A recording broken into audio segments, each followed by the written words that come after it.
नमस्कार। आप सभी का स्वागत है एक बार फिर से श्रीवारा एस्ट्रोलॉजी में। और आज हम चर्चा करने वाले हैं चंद्र के ऊपर। चंद्रमा मनसो जातः ऐसा कहा जाता है। और चंद्र कुंडली में सबसे इम्पोर्टेंट ग्रह है। और किसी का भी अगर आप एक स्वभाव समझना हो तो आप सिर्फ चंद्रमा को ही देखें और फोकस करें, आप उसका स्वभाव जान सकते हैं। अब आप अगर चंद्रमा शब्द का मतलब समझें तो च धन इंद्र, चंद्रमा का अगर संधि विच्छेद करें, चंद्र का संधि विच्छेद करें तो च प्लस इंद्र, चा धन इंद्र। च का मतलब होता है जोड़ना, एडिशन। इंद्र यहाँ इंद्रियों से उसका लेना देना है। आप देखिए चंद्रमा इंद्रियों के वशीभूत होता है और इसीलिए चंद्रमा इतना तेज मूवमेंट करता है कि हमेशा मनुष्य का मन चलायमान होता है। चंद्रमा की तेज मूवमेंट इस चीज का द्योतक है कि मन बहुत चलायमान होता है। चंद्रमा पृथ्वी से बहुत नजदीक है, इसीलिए मनुष्य के ऊपर बहुत भारी प्रभाव करता है चंद्रमा।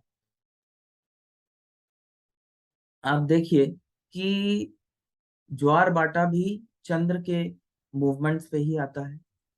और मनुष्य के शरीर में भी 72 से 76% जो है जल है। जब चंद्रमा उसको इन्फ्लुएंस कर सकता है तो मनुष्य को भी उतना ही इन्फ्लुएंस करता है, क्योंकि जल से ही इमोशंस बनते हैं और चंद्रमा इमोशन, मेंटल मेकअप को डिस्क्राइब करता है। अब चंद्रमा जिस भी राशि में हो, आप उस राशि के बारे में जितनी ज्यादा डिटेल पढ़ेंगे, आप किसी भी व्यक्ति को उतना ही बेहतर समझ सकते हैं।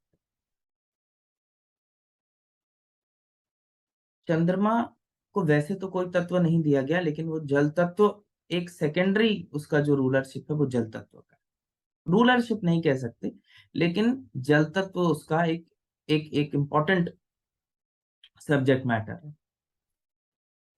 तो मंगल और केतु अग्नि तत्व हैं, शनि और राहु वायु तत्व हैं, और ये जल तत्व से बहुत मेल नहीं खाते। इसीलिए जो वृश्चिक राशि है जिसके स्वामी मंगल और केतु बनते हैं, चंद्रमा वहां बहुत कंफर्टेबल नहीं है।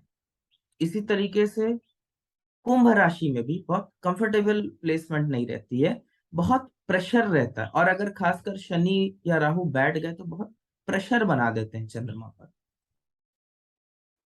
इसीलिए व्यक्ति का जो थॉट प्रोसेस है, शनि के साथ अगर चंद्रमा बैठ गया तो वो एक बहुत बुजुर्ग सोच का या बहुत एक गंभीर सोच का व्यक्ति होता है।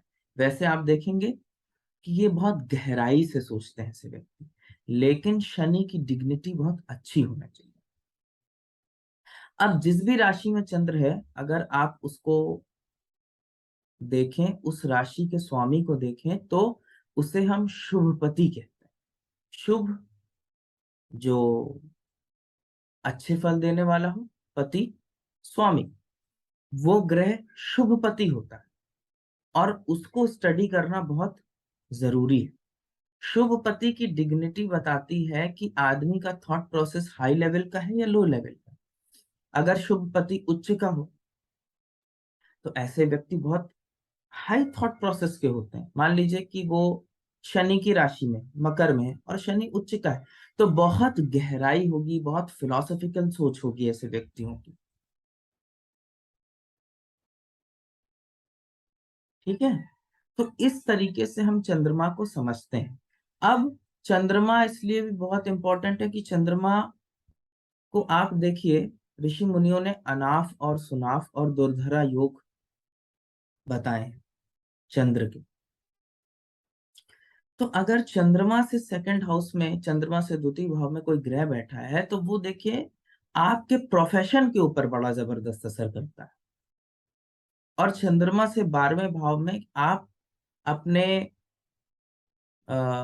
जीवन में, अपने शादीशुदा जीवन में आप अपने पति या पत्नी के साथ कैसा बिहेव करते हैं वो चंद्रमा से 12वां भाव भी बताता है। तो चंद्रमा से 12वें भाव में अगर पाप ग्रह रहते हैं तो शादीशुदा जीवन के लिए बहुत बढ़िया संकेत नहीं होता। चंद्रमा से द्वितीय भाव में ग्रह अच्छी डिग्निटी में आपके प्रोफेशनल लाइफ में बड़ा हेल्प करेंगे। इसी तरीके से शुभपति अपनी मूल त्रिकोण राशि में हो। मूल त्रिकोण राशियां बेसिकली ऑफिस को दर्शाती हैं, ऑफिस एनवायरनमेंट है ना। वो ग्रह ऑफिशियल ड्यूटी पे कैसा परफॉर्म कर रहा है, मूल त्रिकोण राशि। और शुभपति अगर मूल त्रिकोण में हो तो व्यक्ति काम के प्रति बड़ा रुझान रखता है। इस तरीके से हम चंद्रमा को ब्रीफली थोड़ा सा समझ सकते हैं। अगली वीडियो में चंद्रमा की मूल त्रिकोण राशियों को भी बताऊंगा, और थोड़ा और चंद्रमा के केंद्र के ऊपर हम बात करेंगे और चंद्र को थोड़ा सा और इलेबोरेट करेंगे। चंद्र के लिए जिन अलग अलग राशियों के लिए थोड़ा सा एटीट्यूड हम समझेंगे चंद्र का। तो आज के लिए इतना ही। नमस्कार।